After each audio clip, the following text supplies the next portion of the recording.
What's up, guys? Welcome to Cinco Symposium.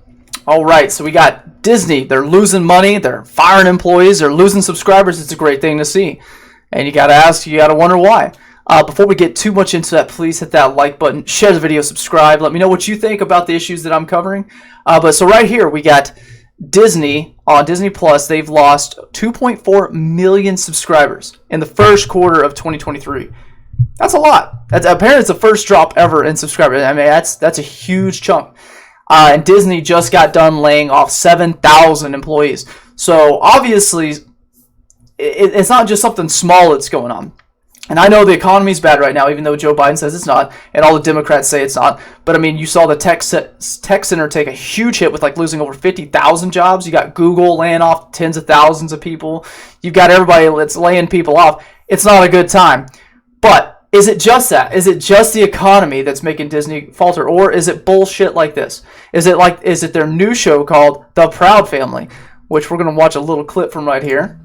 This is what they're pushing to your kids. Was built on slavery, which means slaves built this country. Tilled this land from sea to sea to sea. First there was rice, tobacco, sugar cane. Then Whitney did his thing and cotton became king. And we were its soldiers, 4 million strong, fighting for America's freedoms, even though we remained America's slaves. Built this country. The descendants of slaves continue to build this. Slaves built this country. So there we go. That's what they're teaching your kids. That's what's being pushed on Disney Plus, where your kids are watching this. That slaves built this country.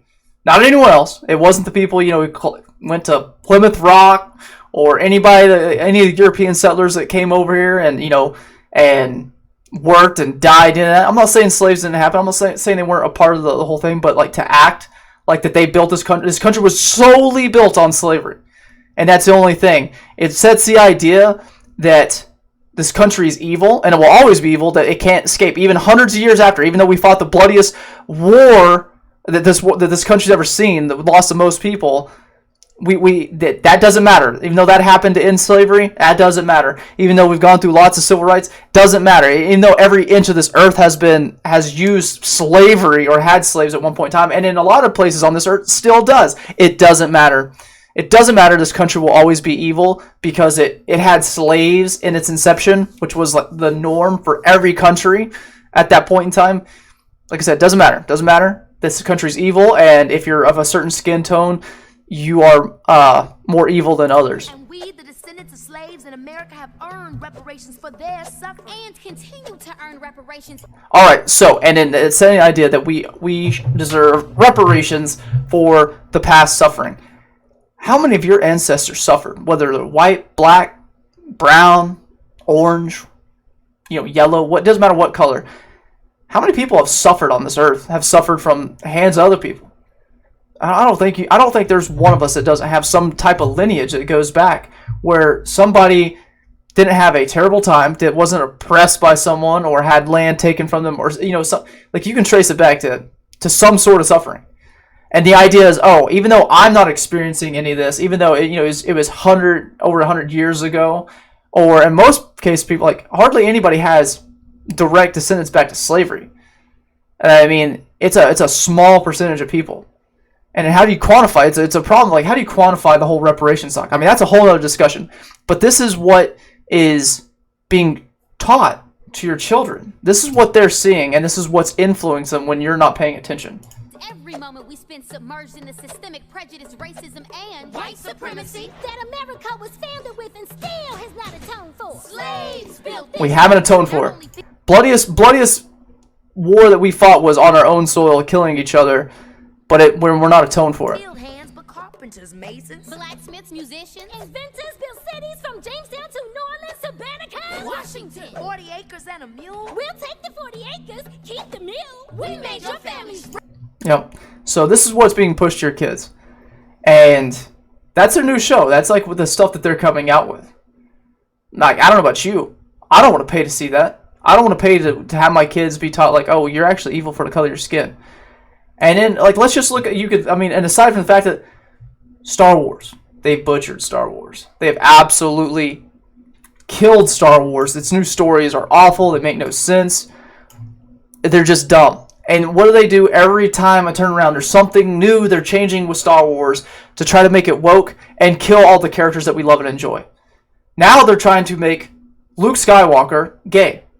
He's not gay. Why do you got to bring sexuality into it? Why can't we? Why you got to destroy him? Even Mark Hamill himself. Mark Hamill is a leftist, freaking just piece of crap that he keeps diving into this. He's just a Hollywood idiot.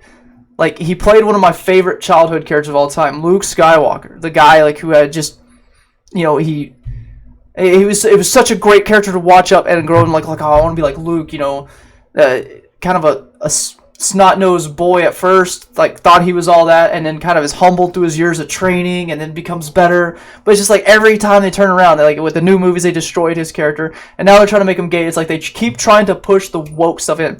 So they've taken Marvel, and I thought the in-game Marvel stuff was good, but like they just keep pushing it. They're trying to squeeze that tit for every drop of milk. But I'm tired of Marvel. I don't want to watch Marvel anymore. I definitely hardly don't want to watch anything with Star Wars. The Mandalorian was Boba Fett wasn't good. None of the new Star Wars stuff is really, in my opinion, is good. None of it. The only one I thought was good was Rogue One. But it's like every time they're like I said, they're taking all these little things and they're pushing it out there. And maybe that's why. Like, you know, maybe that's why people don't want to give Disney money more. Maybe that's why they're bleeding 2.4 million subscribers. You know? Like, maybe the economy's rough and you gotta lay people off to try to save money, like a lot of companies are doing. You gotta lay 7,000 people off. But maybe it's more than just the economy. Maybe we're tired of it.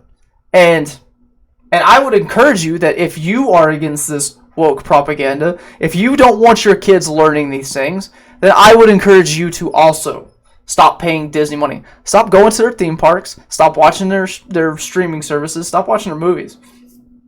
Just an idea. Start voting with your dollars. That's where the real power is at. You can be loud on what you want, and then make sure they know that they're not going to be getting your money more. Eventually, it's going to hit them hard enough where they start thinking, like, ooh, we might want to change things. Maybe we don't want to push political ideology. Maybe we just want to make entertainment for people. Maybe. I don't know. We'll see. The culture war continues. Hope you guys liked it. And if you did, please hit that like button. Till next time, y'all have a wonderful day.